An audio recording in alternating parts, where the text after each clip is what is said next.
And we're going to talk to you this morning, or this afternoon rather, about this 2025 NOFO. Just a couple of housekeeping things before we get started. I'm sure everybody knows all this stuff already millions of times, but please, if you could, keep your microphones muted unless you want to unmute and ask a question, in which case, please feel free to do so. We try to be as informal as possible, so if questions come up while we are presenting, please feel free to jump in and ask us a question then. Also, since there's more than one of us, if you would prefer to just put a question in the chat, please do that as well. In addition to being able to ask questions while we're doing the presentation, we believe there'll be plenty of time at the end of the session for those questions. And then finally, if you all are anyone who's comfortable with having your camera on, please feel free to do so. It makes it a little better for us. We'll see real people that we're talking to as opposed to just names on a black screen, but it's whatever your level of comfort is. We're happy to go along with that as well. So thank you very much. As this opening slide says, I mean, you all know this, I'm sure you have. So a couple of things. First off, I've done the Continuum of Care NOFO ever since HUD did this as a way of awarding competitive homeless assistance funds. I can assure you there was never, ever, ever a time when the NOFO was released that was a front page story in the New York Times. There was never, ever, ever a time when the NOFO was released and I'm sitting there chopping up onions to make dinner. I'm listening to All Things Considered on National Public Radio, and they're talking about the Continuum of Care NOFO. That never, ever happens. So this is this is a really, really unusual time. Sarah kind of alluded to that by the fact that there is very much the possibility of litigation. It's a crazy time, and we all know that. And there are huge, huge changes in this notification of funding opportunity than anything that we have seen before. And I'll go through them as best we can. You all know this. This is not our policy. This is not the Rhode Island Continuum of Care policies. What we're going to do is tell you what is included in the HUD NOFO as it stands now. Please don't hold it against us. We didn't write it. We don't believe in it. But what we do believe in very strongly is the way that we're really going to address homelessness in our community is with resources. And the only way we're going to get resources to address homelessness is by participating in this notification of funding opportunity. And the goal is, to the extent possible, preserve the resources that we've worked very, very hard to develop for the Rhode Island Continuum of Care. We've seen really dramatic increases in the amount of Continuum of Care funding available to the state of Rhode Island. We want to hold on to those resources if at all humanly possible. We want to increase them, but we don't want this competition to be devastating. We don't want to lose funds. We don't want to lose grants.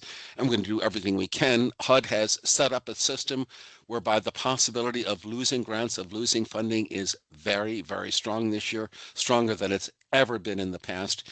And we want to be as prudent and as careful as possible to preserve those resources, because hopefully things will change again someday in the future. But if we don't have these resources, we may permanently lose them. So we want to avoid that from happening.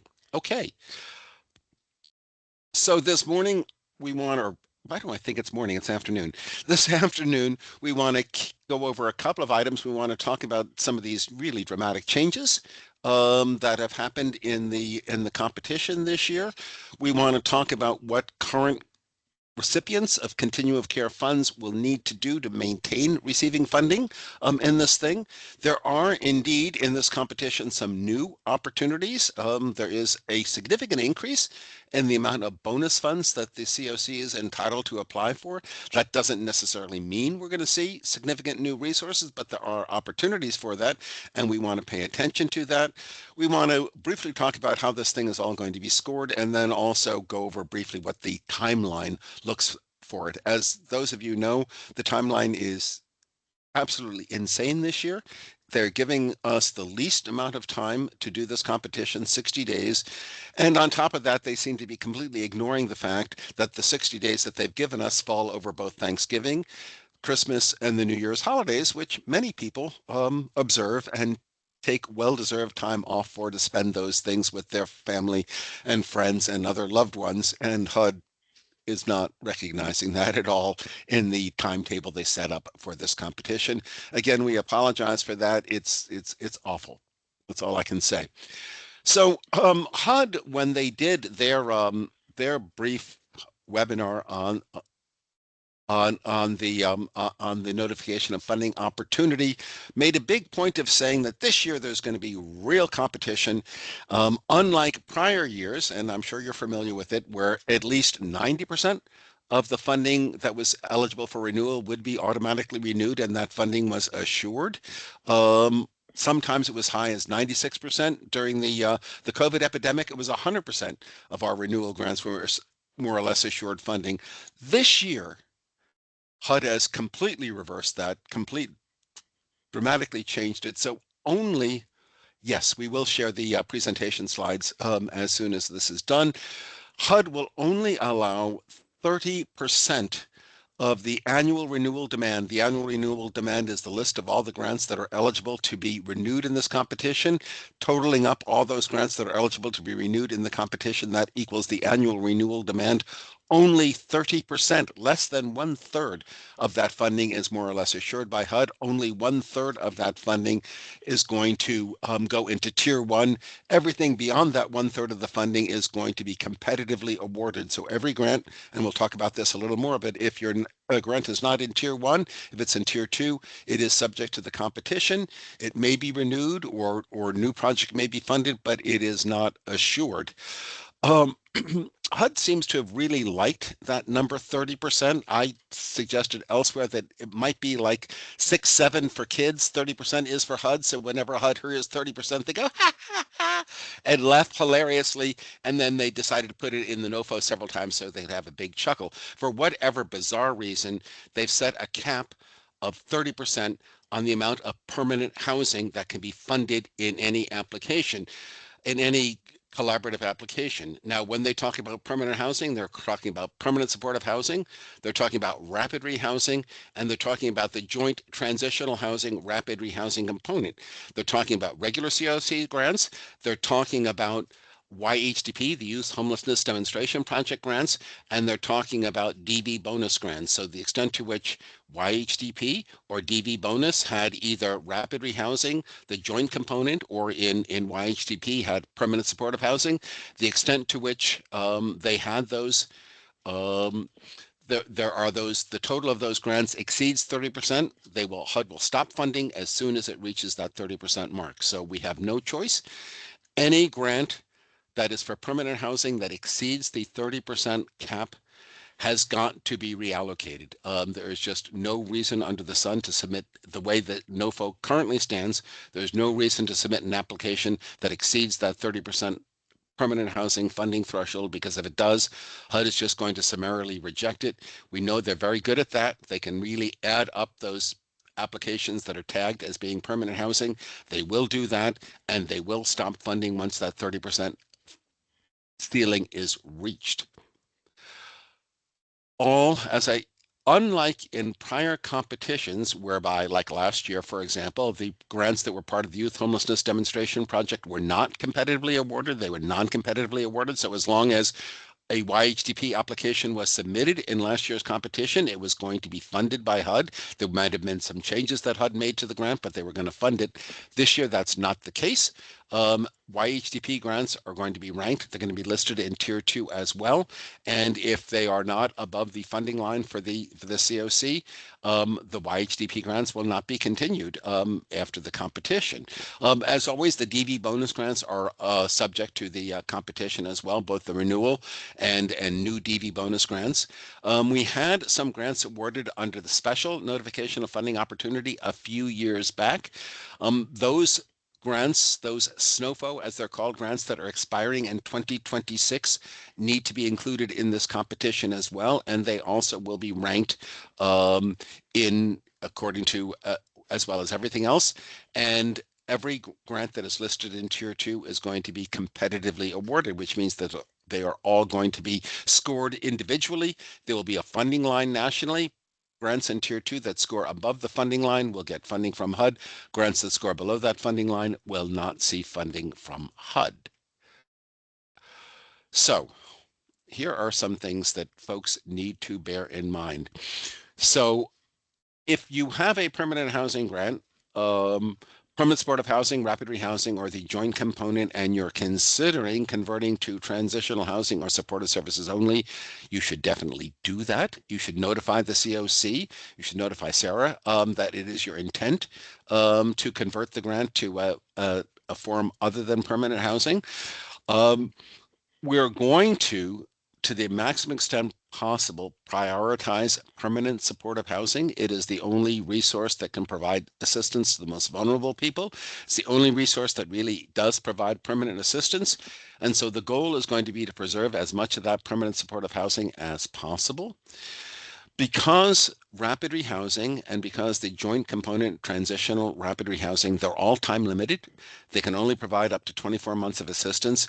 Because of that, and since that assistance is otherwise going to end, the expectation is that all current rapid rehousing, all current joint component ones, whether they're regular YHDP, DV bonus, they should all be prepared in this competition to transition to either transitional housing or support services only. And that way we will be able to preserve as much as possible as the permanent supportive housing in our inventory. So this is going to be a major change for existing grantees who are receiving rapid rehousing or the joint component funds in this competition. We'll talk about the mechanism to do that in just a minute, but that's something you really need to be prepared to do in the competition. There is some advantage to converting to transitional housing. As you know, under rapid rehousing or under the rapid rehousing component in the joint component, you're limited to providing tenant-based rental assistance and supportive services to participants. Under transitional housing, you can use a lot more, you have access to a lot more budget lines. In many instances, using the leasing budget line may work very, very well for your participants. Remember, under the leasing budget line, the recipient of HUD funds enters into the lease directly with the owner of the property and then basically enters into an occupancy agreement with the program participants. A grantee is allowed to sign a one-year lease with the owner of the property, and basically you're allowed to make payments on that one-year lease to the owner of the property, somewhat regardless as to whether or not you have a participant residing in that unit. Obviously, we want to have these units be full as much as possible, but if you were to place a participant in that unit and they were to leave, you would be able to replace that participant with someone else who is eligible for the program. Also, whereas in the past, under rapid rehousing and permanent supportive housing, HUD limited the eligible people who could be served to categories 1, people who are literally homeless, living out on unsheltered or living within the shelter system, or those who are or category 1, or sometimes category 4, people who are fleeing domestic abuse or violence. In this NOFO, transitional housing, but all new project types can serve folks in category 1, 2, or 4. That means people at imminent risk of homelessness have always been able to be served in transitional housing projects. So it is a larger eligible population that can be served.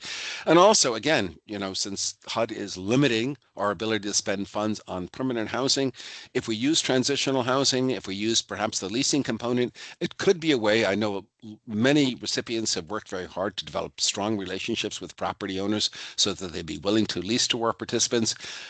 Converting these to transitional housing will allow you to maintain those relationships with the property owners, which could be a useful thing for your future activities. There are, however, challenges, obviously, in converting to a transitional grant. First off, now, if you've got rapid rehousing or the joint transitional housing rapid rehousing, they both are a time-limited subsidy. So therefore, no one is going to have continual assistance. And if you were to use one of the ways in which you can convert from an existing permanent housing to a new component type transitional housing or supportive services only is by using the so-called transition grant approach. Under a transition grant, you basically are going to completely eliminate a renewal grant and you're going to transfer its resources. And it can be more than one renewal grant. So if you have more than one renewal grant, you could transition both of them into a combined project. A transition grant gives you a full year to move from, say, your rapid rehousing. You've got a full year to go from rapid rehousing to be a transitional housing project. Let's say you've got a project that's where your start date is, let's say arbitrarily, it's going to be June 1st, is when your contract start date is. Basically, you could enter into a lease with you could do a rapid rehousing, serve a person through rapid rehousing. They've got a 12-month lease. When your grant ends, you can continue to provide that assistance up until the end of that lease for up to the 12 months, hopefully be less than 12 months, but you can provide assistance for the remainder of that lease term to the participant. And then when that lease term ends, you will transition that unit over to transitional housing. So the advantage of that transition approach is it gives you like a grace period of up to a year to be able to move participants from rapid rehousing, if that's where they are, to either a form of subsidy or just complete the subsidy because they will have had their 2 years worth of assistance, and they will have completed their rapid rehousing support. So really, especially for the rapid rehousing and the joint components, consider using, if you're applying for a new grant, consider doing it through the transitional housing approach. It'll make it a little easier for your participants and give you a little more grace period to be able to do it. Many of you seen there will be additional challenges in converting existing permanent supportive housing to transitional housing. Many of you have seen webinars that the National Alliance to End Homelessness has done. They've raised there could be concerns about people who are in permanent housing basically going from permanent housing to transitional housing. HUD never recognized that as an appropriate path for people to go on. So it might be difficult to do. However, as I said before, if you even have permanent supportive housing, if you use the transition housing approach, that will give you time in the next grant term to be able to work with that participant to find another housing strategy for them. Some of them may be able to move into, they would be eligible, although it could be challenging to move them to PSH to transitional housing. They would, however, be eligible for other permanent supportive housing projects. So if there are vacancies that open up elsewhere in the COC for permanent supportive housing and folks really need that level of assistance, we can probably be able to transfer them to those units. There may be some limited voucher availability. We know that's going to be really challenging because there's a lot of demands on housing choice vouchers, but some folks may be able to transition to that, to assistance. And we will see as time goes by, there'll probably be other strategies that can be developed. And in the absolute worst case scenario, if you have somebody who's in permanent supportive housing and they are not eligible to move to transitional housing, if they very briefly become literally homeless, like have to spend a night in something that is classified as a shelter, then they would automatically be eligible for transitional housing. That's not something, an approach that we want to use, but there will be multiple strategies to be able to work with folks if they're in permanent supportive housing that we're not going to be able to continue the funding on. As I said at the beginning, our goal is to preserve the funding as much as possible. We recognize there are going to be some challenges that we're going to have to come back and work on after these grants are funded to make sure that we can adequately and appropriately serve all the people who are being served. But again, if we don't have the resource to do it, we're not going to be able to come up with a strategy to assist those folks because we won't have anything to help them with. So there are challenges, but we don't really have a choice.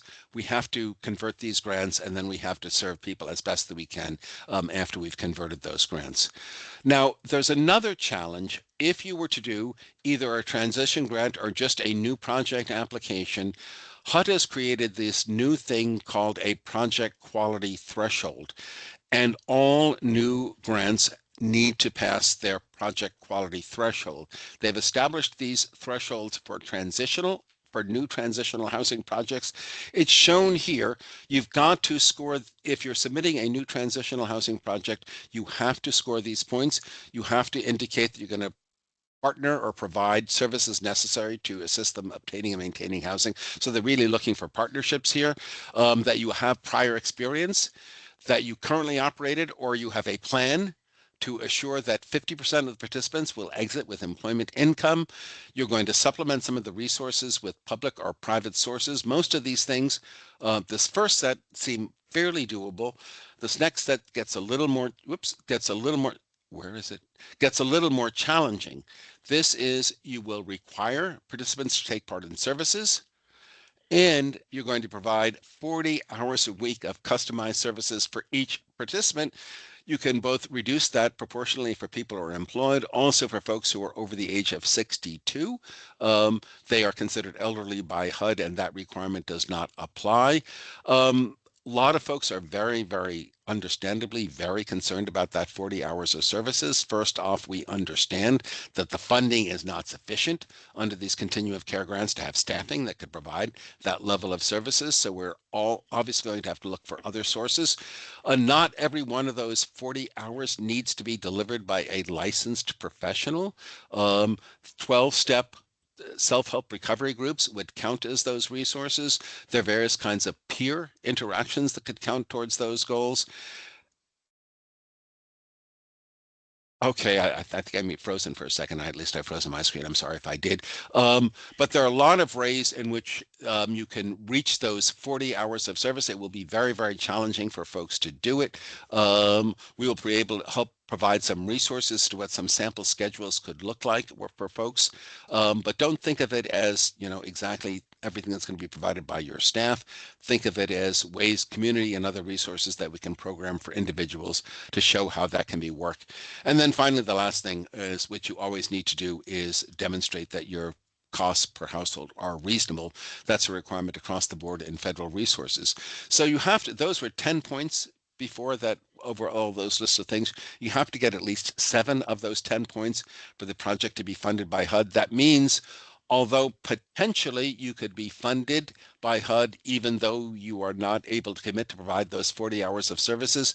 But HUD did put in the NOFO that they may, even if you pass the threshold by getting 7 out of the 10 points, at contract, when HUD is ready to execute the contract, they may require you to have a plan to reach every one of those project quality threshold things. It's not saying that you must do it, but they may require that you do it. So don't think that you just can get 7 and free yourself from these responsibilities. HUD may very well come back and ask for more from you to really meet every one of these standards. So it is challenging. Where am I? Okay, so I talked about the fact that every project that's in Tier 2 is going to be competitively scored and ranked. Every project in Tier 2 is going to be given a score on a 100-point scale. This is similar to how it has worked in the past, with one major difference.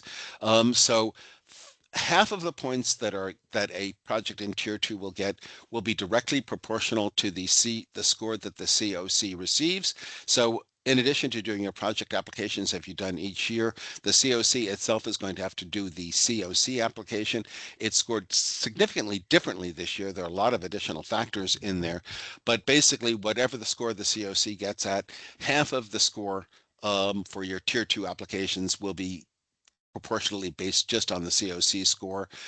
The remaining 40 points will then be based, as they always have been, based on how the application is ranked, where it is on the project priority list.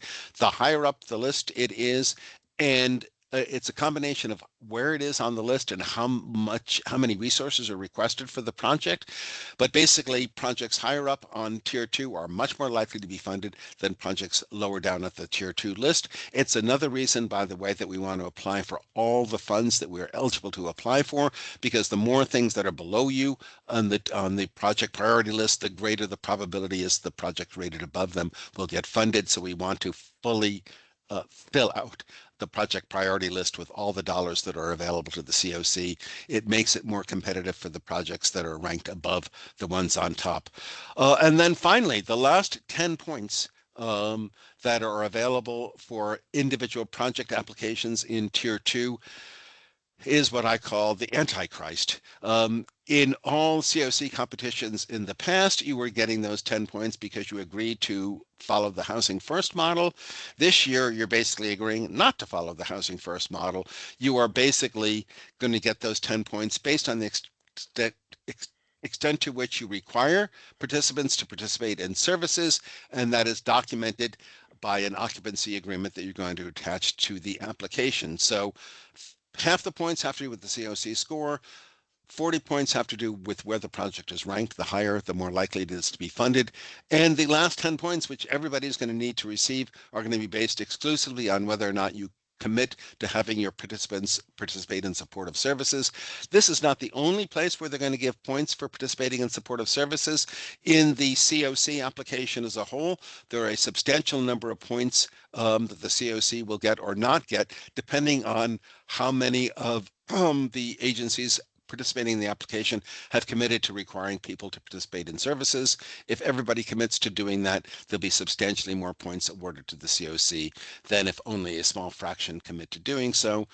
So at least in this iteration, we're going to ask people to require this level of service participation because HUD basically demands that we do that. Okay, I talked a bit about these transition grants, just a little more detail on that. In order to submit a new project application as a transition grant, your organization must be the recipient of a renewal grant that's shown on the 2025 grant inventory worksheet. The amount that you request for that transition grant cannot exceed the annual renewal amount that was shown on the grant inventory worksheet. It is submitted, as I said, as a new project application. You can submit a transition application for any one of the eligible new project applications, except for the fact that any new applications submitted for permanent housing, again, that's permanent supportive housing, rapid rehousing, and HUD this year will not allow any new applications under the joint transitional housing, rapid rehousing. They just don't allow those, full stop, in this competition. No joint THRRH, no new ones in this competition. Existing ones could be renewed. But basically, the only new applications that we're going to be able to ask for, since we're going to hit our permanent housing cap before we get to new projects, are going to be for either transitional housing or support services only. In a transition grant, there's no, if you just submit, if your grant expires and you submit a new project application, there's going to be a gap between when your project expires when the new project starts up. The new projects basically start up whenever HUD is able to execute that contract for you. In this instance, basically, if you do a transition application, the new grant will start up as soon as your prior grant expired. If you transition more than one grant to this new project application, your new grant would start at the earliest expiration date of your prior renewal grant. And as I indicated before, you have the full 12 months of the transition grant to fully convert from transitional housing, or from, sorry, rapid rehousing or whatever the component is, to the new component that you're applying for. We would not wait in all instances till the end of the 12-month period to be converting from rapid rehousing to transitional housing, but you do have that, as I said, that grace period of up to that year to be able to provide assistance to folks. You don't have to abruptly terminate folks just because the one cycle of the grant ended. You can work with them to make sure that they have stable housing. And as I said, transitions can include more than one renewal grant, but obviously they've all got to be to the same recipient, to the same grantee. Okay, similar thing, because they're treating the youth homelessness demonstration project grants pretty much the same as what we would call regular COC grants. So, but they do use different nomenclature in YHDP. First off, as was the case in last year's competition, funding under YHDP is restricted to serving youth under the age of 25. So no YHDP project can enroll a participant over the age of 24 in this thing. That remains the same, and YHDP funds can only be used for homeless youth. There are no transition grants under YHDP, but there is a YHDP replacement. A YHDP replacement grant is where you have the same COC recipient, the same applicant organization as the expiring YHDP grant, but it's changing the program component to go from, say, rapid rehousing to transitional housing. The other option under YH, and that would maintain the grant with the existing grant recipient. The other option under YHDP is to do a YHDP reallocation, which would allow you to change both the recipient, the organization that's receiving the YHDP funds, as well as potentially the program component that the assistance is happening under. You could basically do a YHDP replacement that did not change the program component, but you would only do that if it's other than a permanent housing grant. And the permanent housing grants under YHDP, we're going to have to convert those to either transitional housing or the support services only. They cannot continue as either rapid rehousing or the joint component, and probably not the permanent supportive housing component either. Oh, where am I? Okay. The other project types, I think I'm clear about this, that can be applied for in this competition, or this year, HUD has not allowed this before, but you can apply for a supportive services only grant. The supportive services only grant should be targeted towards the priorities under this competition. You know, the things that HUD is emphasizing strongly is preventing returns to homelessness. HUD is emphasizing increasing employment income. HUD is strongly emphasizing engagement in services. So the extent to which supportive services only can look at some of those major objectives, major goals from HUD for this competition, that would make sense as to what your supportive services only should be targeted towards. HUD also allows supportive services only targeted directly towards street outreach, engaging people who are living unsheltered. If you are going to use the street outreach component of the supportive services only, HUD expects that you will partner with law enforcement and have a coordinated approach with local law enforcement towards addressing encampments and other areas in which people are living unsheltered. Transitional housing, which of course we know for quite some time was not allowed as a new project type, is allowed as a new project type in this competition, and indeed strongly encouraged by HUD in this competition. The Homeless Management Information System is also eligible as a new project type, but the only applicants who can request HMIS funding is the designated HMIS lead. That's not something that non-HMIS lead agencies can apply for a dedicated HMIS grant. Just as with the transitional housing, there are threshold criteria that supportive services only grants can face. Fortunately, these threshold criteria are not as onerous as the ones that are associated with transitional housing. So as you can see, it's necessary to assist people in exiting homelessness and increase self-sufficiency, and you're going to conduct an annual assessment of service needs. So again, pay attention to that. They really are emphasizing, if you're doing SSO, make sure that it's going to increase people's self-sufficiency. You've got a strategy to provide supportive services, including those with histories of unsheltered homelessness and those who do not traditionally engage. So stress how you'll be able to get folks who do not engage in services to engage and participate.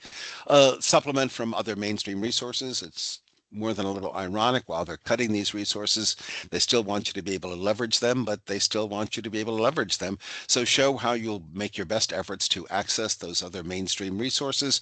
And like everything in the federal government, it's got to be cost effective, and the cost have to be reasonable compared to other projects. In case this is just a list of the key activities that are allowable under supportive services.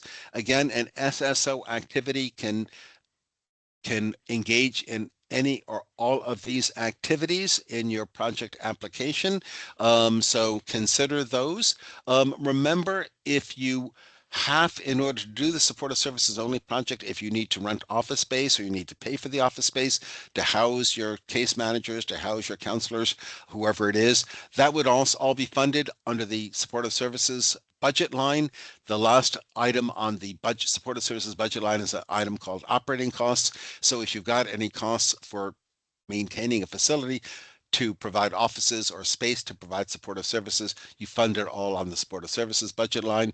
An SSO grant would probably only be funded under the supportive services line, the project admin line, and potentially on the individual HMIS line for your cost in participating in HMIS and contributing data to that system.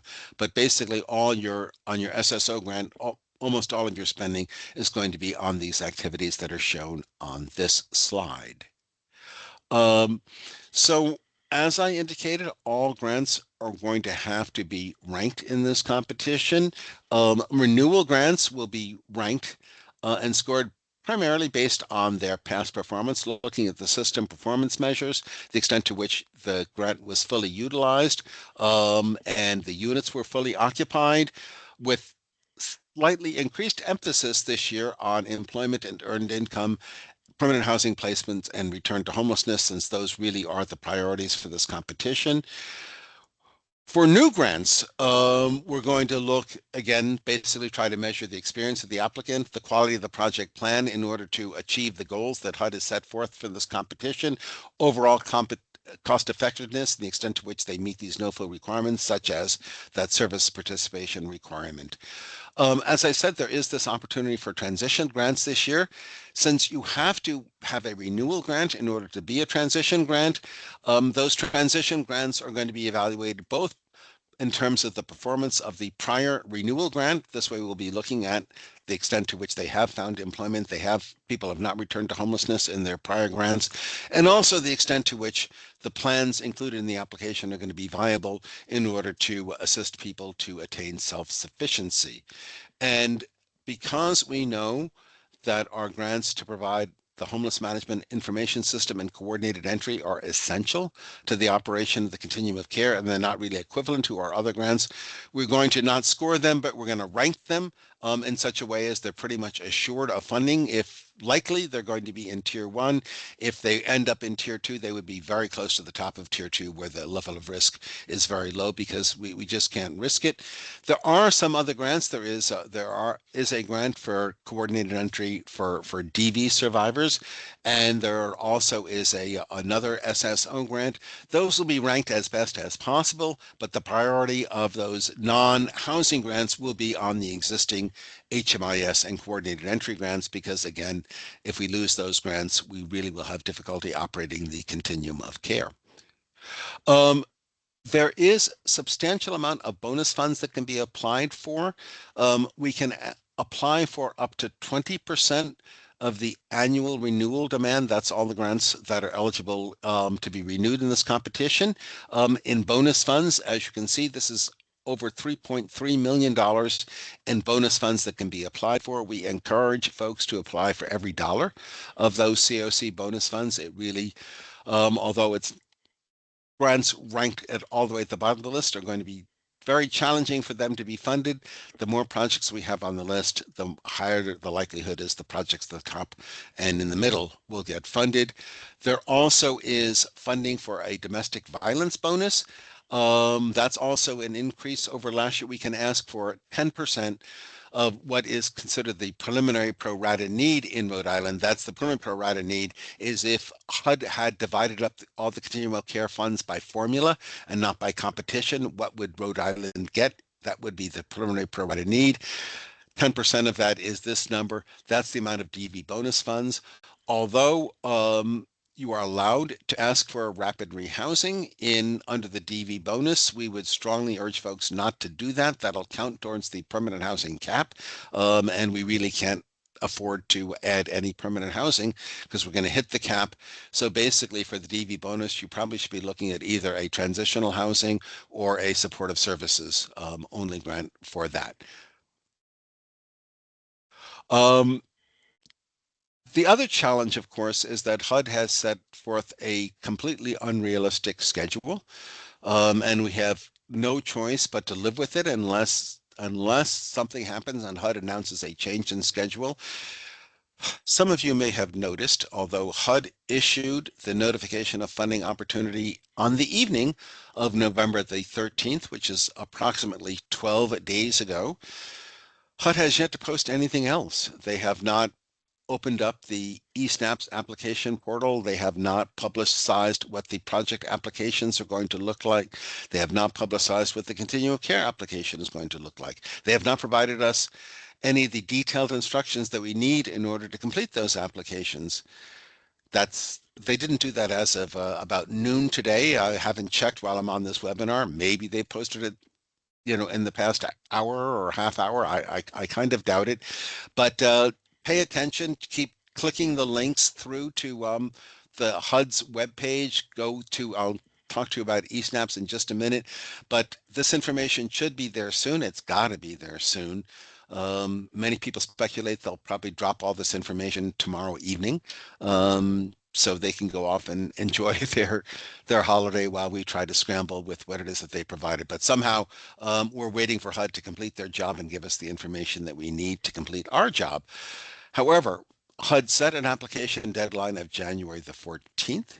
HUD says in the NOFO that all project app, we have to do an internal competition, and the deadline for the internal competition can be no later than 30 days prior to the HUD application deadline.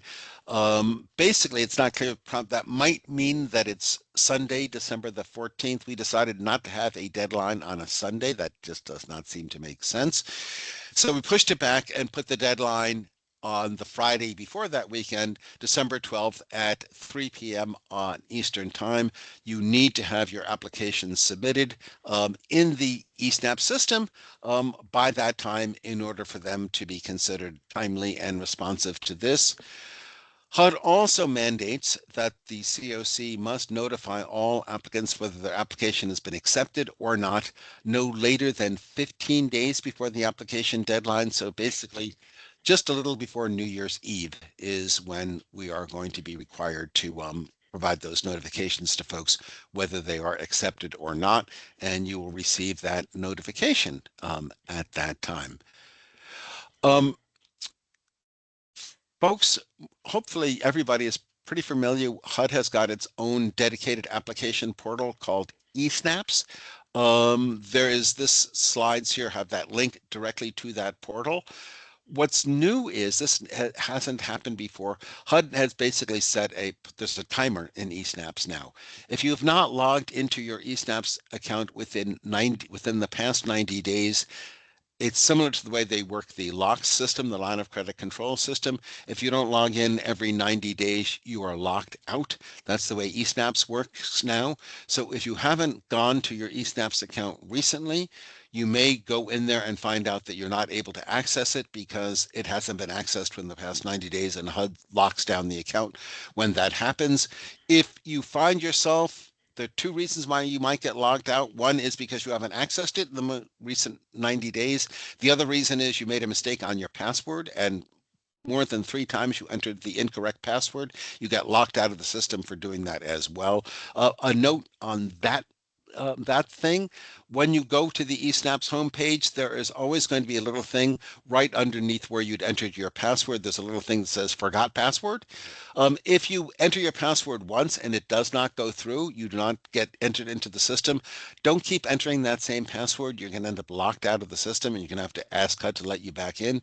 If your password doesn't work once, just click on that forgot password link. HUD that will allow you to change your password to one that you know, and then you can log into the system. Once you have tried 3 times and failed, you cannot change your password on your own. You need to contact this eSNAPs at HUD.gov requesting that they reopen the system and let you back in. Needless to say, if we're in the midst of a deadline, it can get very stressful waiting for HUD to get you back into the system. It could take a while. These actually, although it seems like it's an online thing, getting you back into the system is a manual thing. A human being has got to do something to get you back into the system, and sometimes human beings get backed up in what they're doing. So try to avoid getting locked out of the system. It could take more time for you to do it.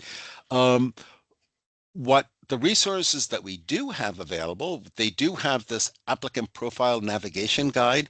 Each year you're expected to update your applicant profile in eSNAPs. We've got a link here as to how it is that you go about updating that applicant profile, but you want to go in there and do that each year.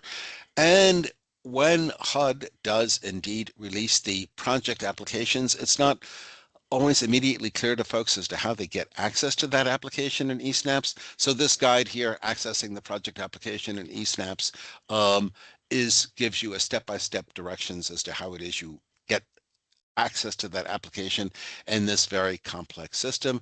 And then finally, hopefully in the very, very, very, very near future, HUD will release a lot of these other instructional guides, and they will be extremely useful to you.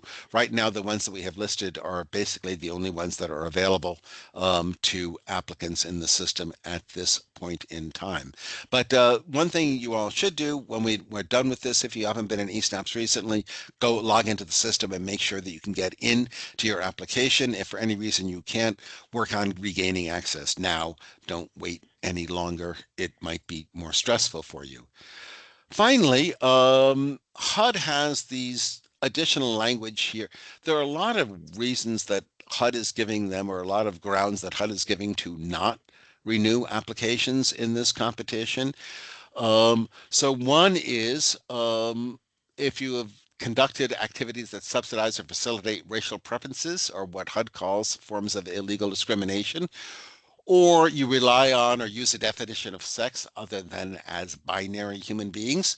HUD, if they can go through past filings and find that you've done that stuff, HUD could just summarily reject the application for that.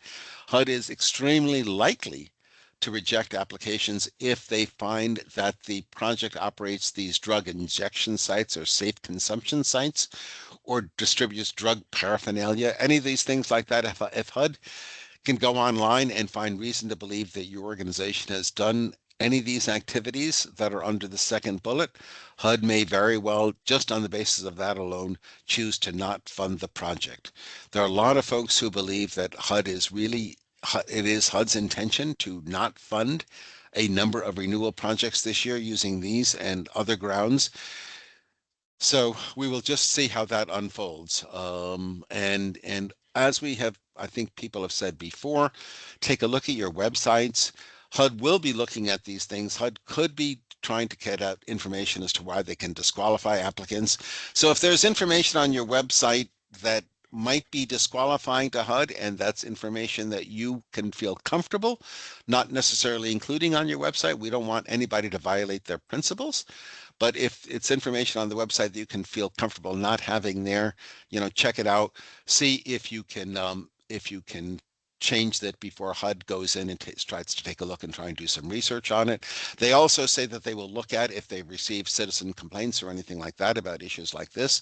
That could be held against you as well. And they also say they'll check newspapers and things like that. So if your CEO or other folks have advocated or worked on developing safe injection and things like that, it's possible that HUD will hold that against folks and use that as grounds for non-renewing. As I said, there are lots of people who believe that HUD really is intent on not renewing certain grants in this competition, and they've given themselves a lot of grounds to do so if that is their indeed what they intend to do. What else can I say? Nothing. Questions, discussion. I know, yeah, social media too, Laura. Yes, I mean they rumor that they may look at that. I mean, again, if folks are, watch out what your free speech. People should do whatever they feel they need to do, but be mindful of the fact that HUD is saying they reserve the right to take a look at some of that and maybe make some judgments on the basis thereof. I don't want to tell people what they should and should not do.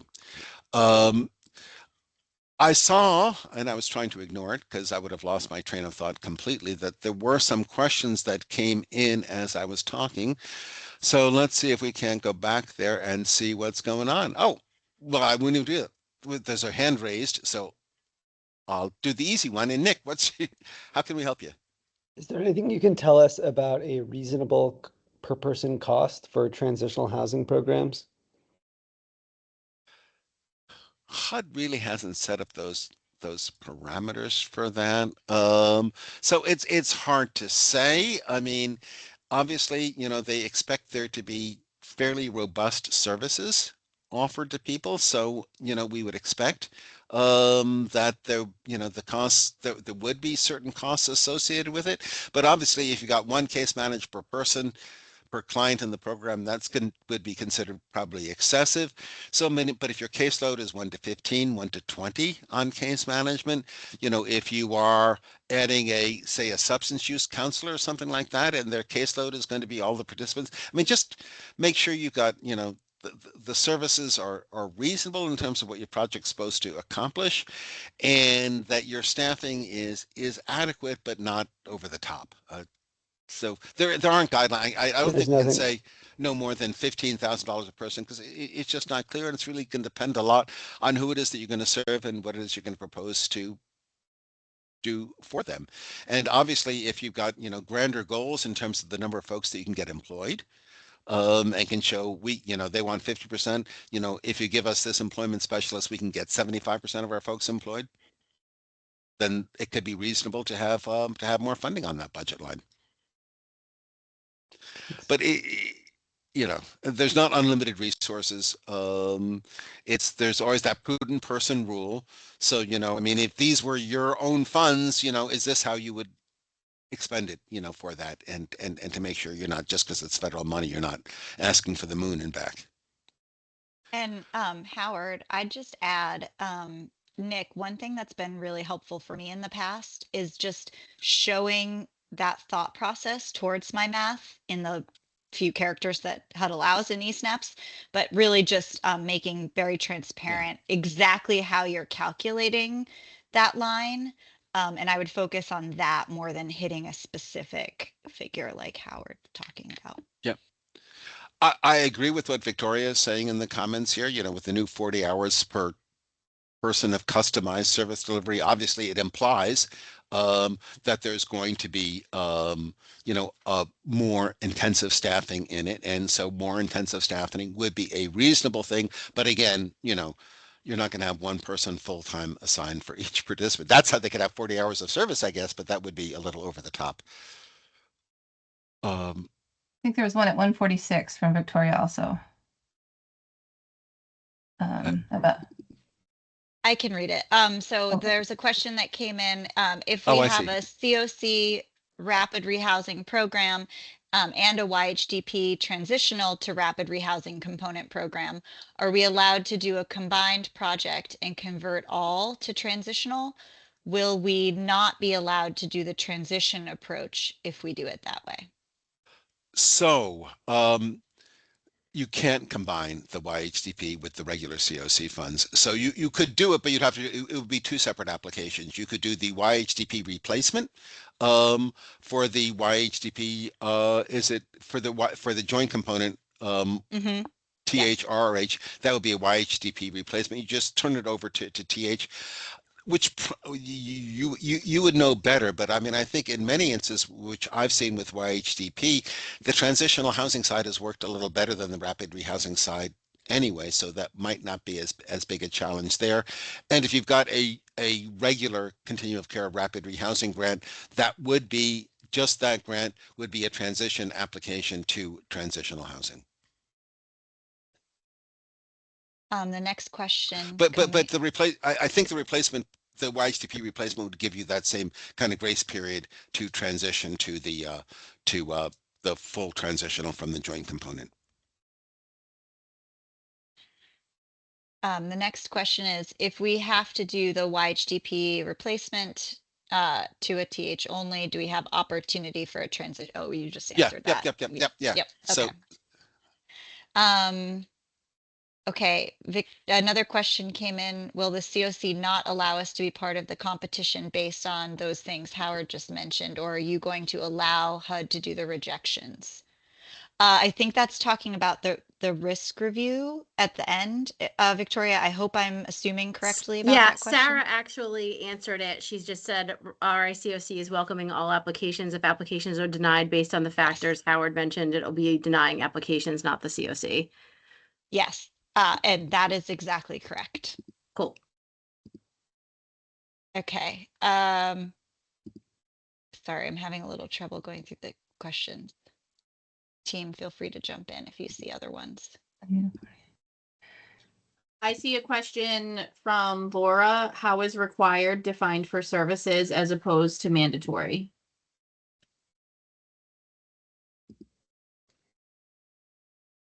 wow.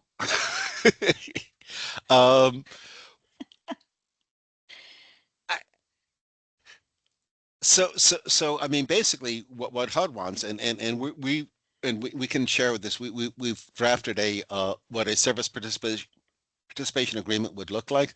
What HUD is expecting is that there will be some kind of a written agreement from each participant to the provider saying that the participant agrees to do such and such, and the program is going to do such and such to assist the participant.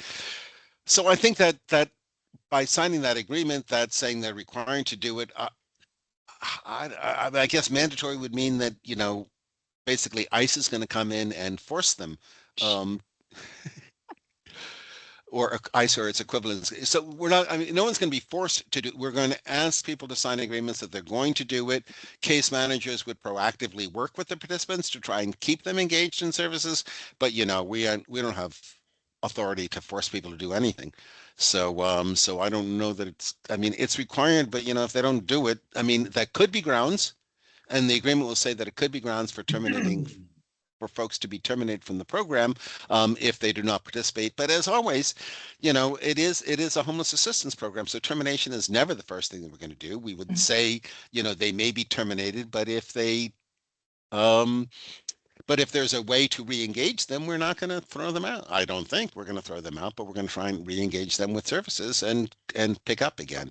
And it's only after repeated efforts and we've done things and done warning that maybe somebody would get terminated. But they're going to sign an agreement. Yeah, Go we ahead, Sarah. wrote in the agreement to have like first a case manager reaches out several times, then the supervisor, and then there's a process where you would have another meeting. You know, to make it very flexible. And then, I mean, I've certainly had programs before where something was required, and you know, maybe rent was ended, but then in extreme cases, but then they come back a month later, you turn it back on. Like, you know, it just feels like they don't. I'm glad that they don't define it. So you could say that, you know, this thing was required, but you can also, there's a lot of flexibility in how you operationalize those requirements, just, you know, in the real world. Which is what we're focusing on.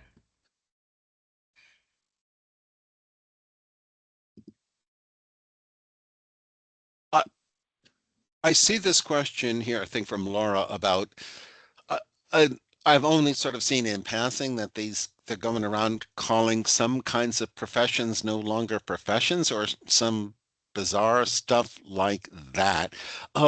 So I don't think whatever HUD is doing in terms of, aren't they going after nurses too? I forgot all the folks that they could be going after there. I don't think that's relevant to this discussion, how they're trying to claim some professionals or whatever. Again, it's just, you know, this 40 hours of services, as I said, we feel very confident that various kinds of peer-led groups would qualify as that. 12-step meetings would definitely qualify as that. And they aren't necessarily, certainly they are not led by licensed professionals. So it's not, this is not for Medicaid billing or anything like that. We have to show that somebody is really, you know, has got that licensure in order to be able to bill for the service. We just want to have that service available for folks. So I wouldn't be too concerned about the qualifications as to who's providing it or whether or not the administration is changing the classification of that profession. But I see several hands raised. Who wants to go? Who's got a hand raised? Let's start with Jerry.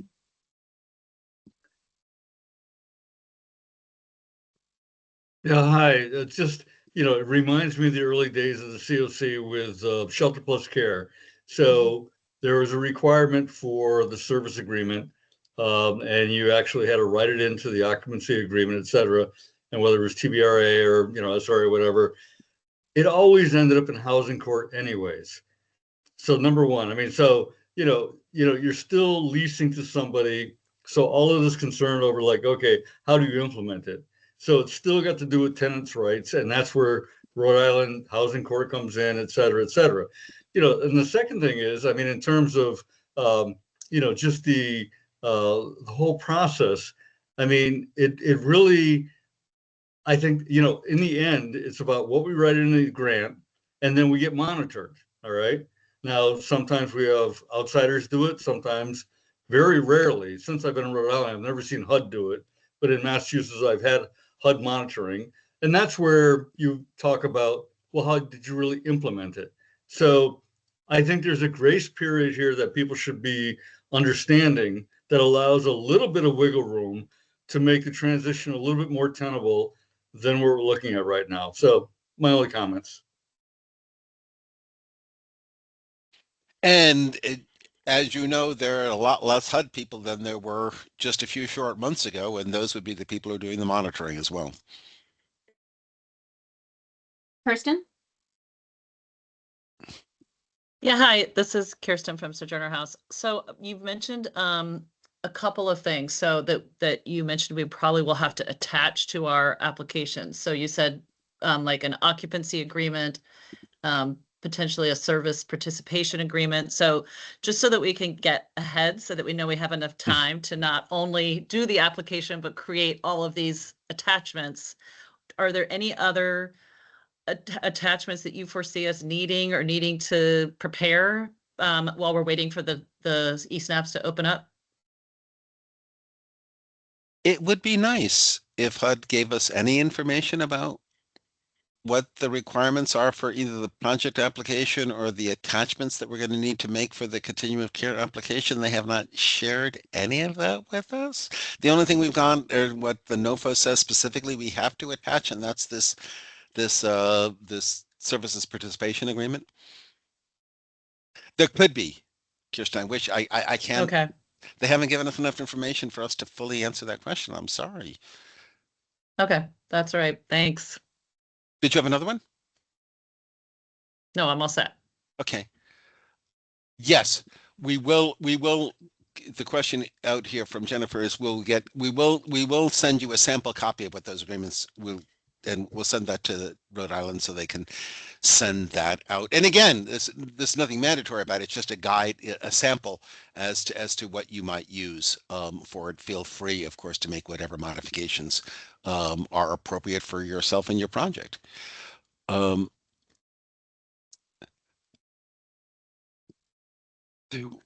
Victoria, I see your hands raised. Go ahead, please. Hi, I have so many questions. Apologies to everyone. No. So with transitional housing, I think you mentioned something about 24 months. So is there still an opportunity for clients to receive 24 months of assistance, like with rapid rehousing with transitional? Yeah, you Okay. can. Transition goes up to 24 months. By the way, the regulations read that if more than 50% of your participants are receiving transitional housing for longer than 24 months, HUD may take some action against it. So HUD even allows some wiggle room on there. So, if you've got some participants who are getting this, again, hopefully we're still having the principle that we're not trying to discharge people into homelessness. And, if it's the end of their 24 months, but they're not ready, and if we terminated them, they would end up in shelter or something like that, then we're going to continue to assist them until such time as we have a better outcome for them. So there is a little wiggle room there.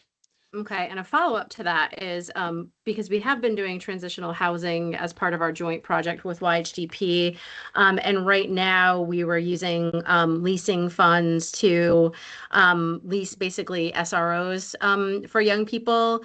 And when you were mentioning transitioning from rapid rehousing to all TH grants, you were saying we could potentially retain those landlords. Does that mean that transitional housing, because again, this is sort of new, does transitional housing allow for 1-bedroom leases? Like we can have a young person in a 1-bedroom apartment?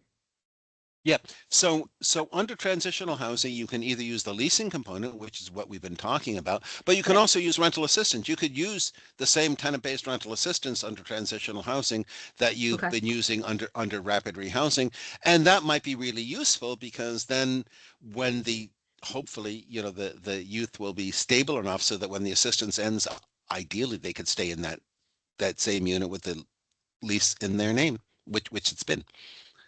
So yes, that's an option under TH as well. You don't have to use leasing. You can use leasing. Thank you. And sometimes it's hard for you to get landlords who assign leases with young people.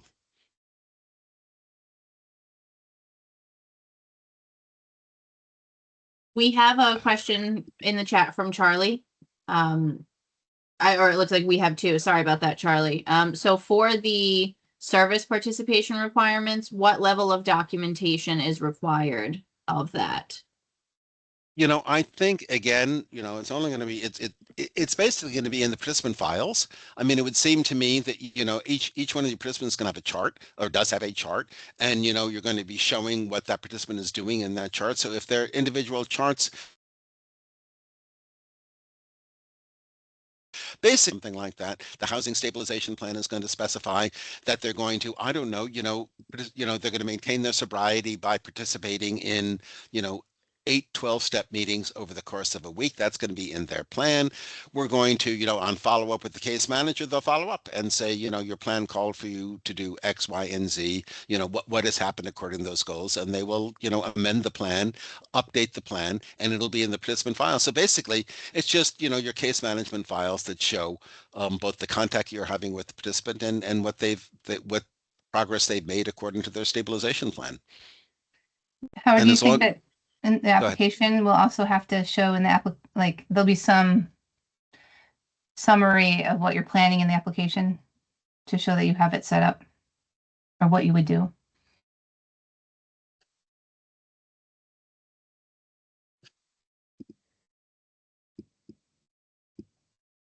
We can send the samples of the service agreement today at some point, so we'll forward them to your folks. So that was one question. I think there was another question too, right? So one was, how do we document it? Yes. And the next question is, if you're applying for an SSO project and you budget for a 40-hour full-time employee in that project, does that suffice in terms of showing that 40 hours of services is available to participants? So they're talking about, I think what we're going to want to, and remember, sort of the good thing is if you've been through these HUD project applications, the amount of information you can provide is somewhat limited. They limit the characters and stuff like that. So again, I think that, what you would do in the application is basically describe what would be a customizable 40-hour a week, maybe even provide a sample as to what it would look like. But again, it's individualized. So whatever you provide as a sample is not what everybody is not the rule for everybody that's going to be there. So really just a description as to what it would encompass that, plus the fact that, you backup would be that you would have adequate staffing to be able to do those things. Okay. And then there was a tack on with that question. So does it matter where the staff is located or how many people are served by that FTE staff under the project? No, and there would be some expectation that it would not just be your project staff, but also, from other community resource, they would also be accessing some other services in the community. They would be helping facilitate them accessing. So you don't necessarily have to directly provide all those services. You just want to make sure that you're supporting them and accessing them. Okay. We have a question from Laura. Is there a rule that requires HUD or other federal agencies to release the application in eSnaps in order to be able to complete? You mean does HUD have to provide a way for you to apply in a reasonable time frame? I'm not aware of that specific regulation existing, Laura, but yes, they need to allow us to submit the application to comply with their NOFO. But I don't think there's anything that I'm aware of. Howard, are you about? No. And perhaps I think I read between the lines to understand why you're asking, Laura, but perhaps the more relevant update too is that there's no time limit that we are aware of, that they have to put the application out for us to respond to. They don't set those deadlines for themselves. They only set them for us. So, but we will definitely let you know as soon as we see that an application form is available in eSnaps. That is very high on our list of things we check far too many times a day. And you all know how HUD works. So therefore, they did say in the thing, I think they said that they anticipated they would announce the awards no later than May the 1st. But let me be clear here. When January the 14th is the deadline for us, if we submitted it January 14th at 8:01 p.m., HUD is not going to consider that at all. If May 2nd comes along and they haven't made their announcements, it's business as usual as far as HUD is concerned. So the deadlines count against us, not against them. That's the way it always works. There was a hand that I think I saw. Nick? Yeah, I just wanted to ask, for those of us that have never submitted application like this, does anyone have an example of a past application that we could look at? Sure, I'd be happy to share one of Rhode Island Housing's past applications with you. And then also, Sarah or Howard, this might be a good time to talk about the opportunities that we're going to offer next week.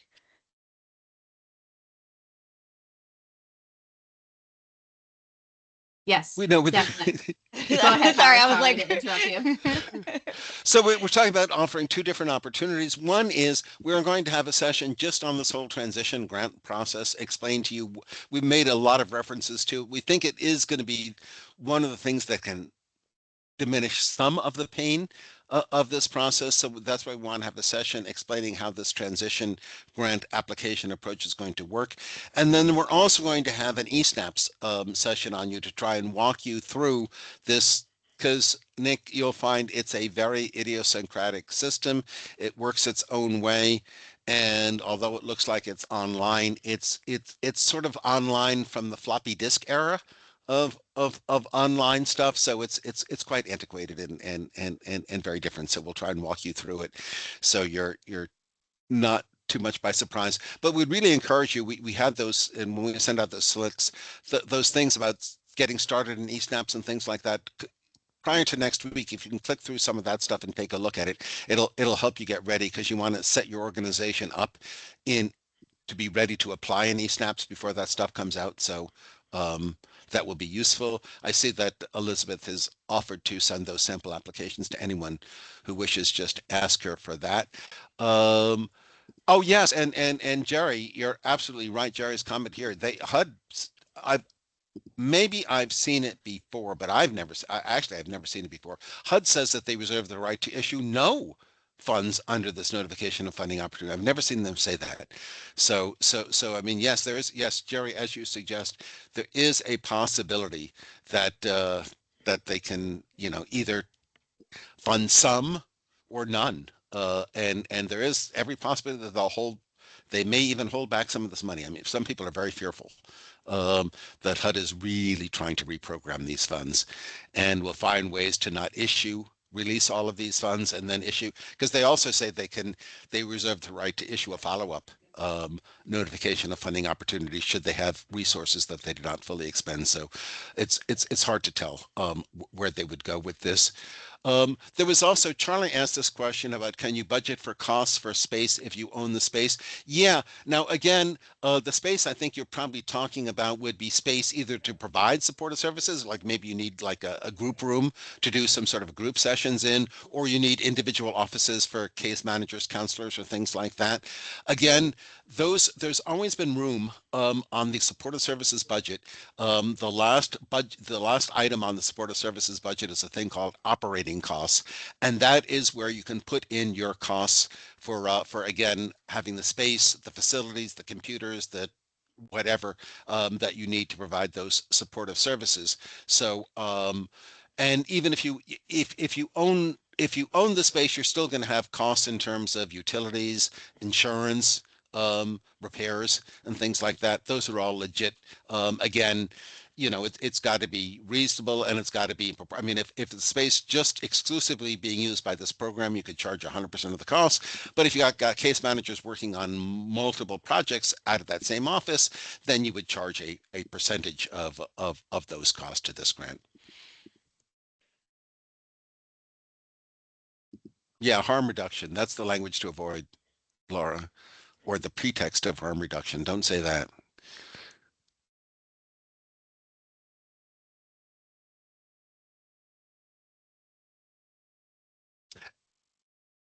And yes, and yeah, go ahead. Sorry, Jerry also is referencing matching funds, and yeah, he's absolutely right.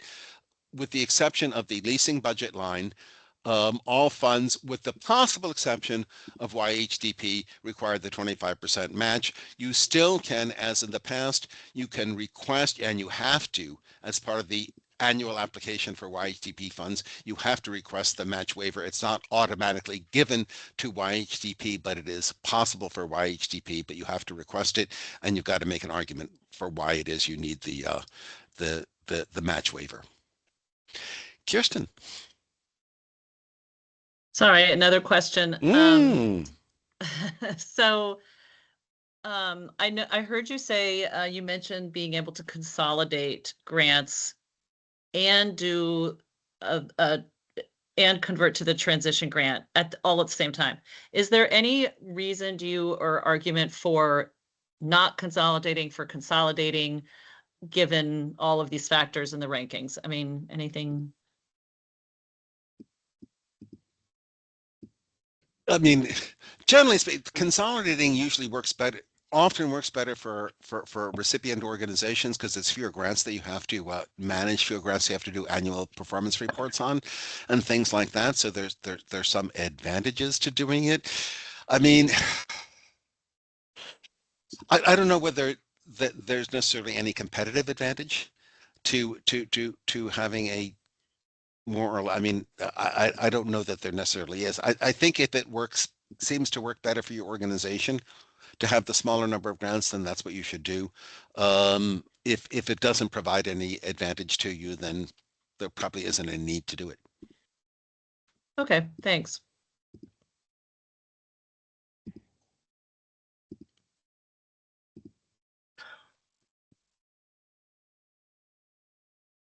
Other questions?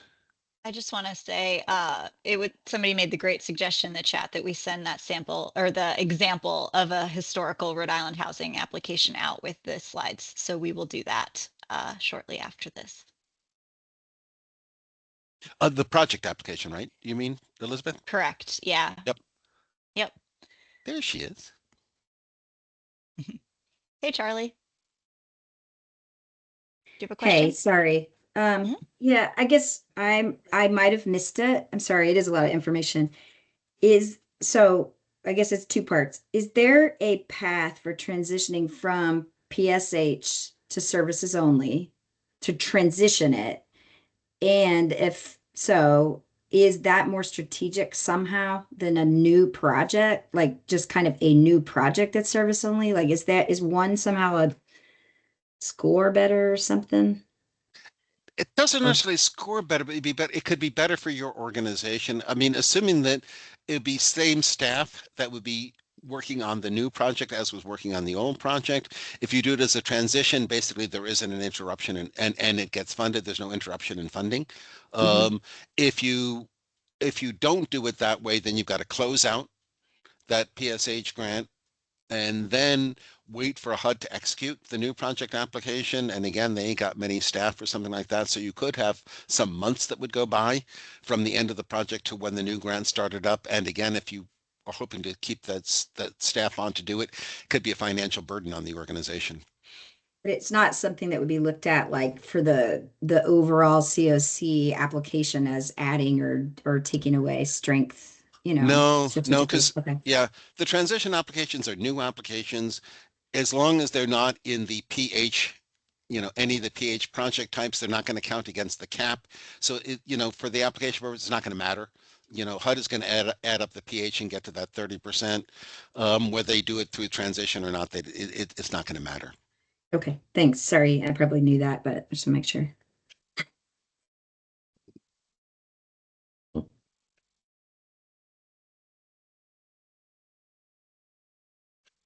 We have certainly seen that HUD is a bit unpredictable, and we can even think that awards have been made and then they don't get made. So, as we've seen in our personal experience, anything can happen with these people.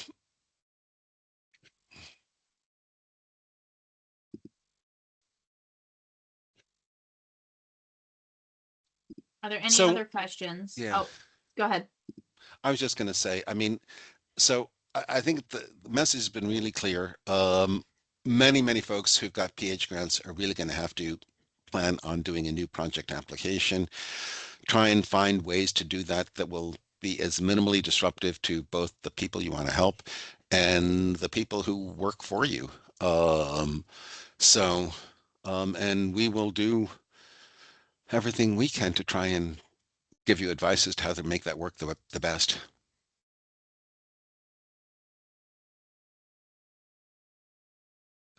And we'll keep proceeding. I mean, until such time as we see something that says stop, we're going to keep working as if these deadlines of January 14th is going to happen, and this NOFO is going to happen the way it's written, because in the event that it does, we can't be out in the cold without a competitive application there.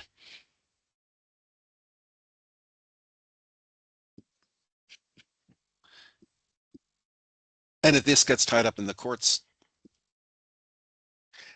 who knows? It's scary because obviously everybody needs this funding to be renewed ASAP in 2026. So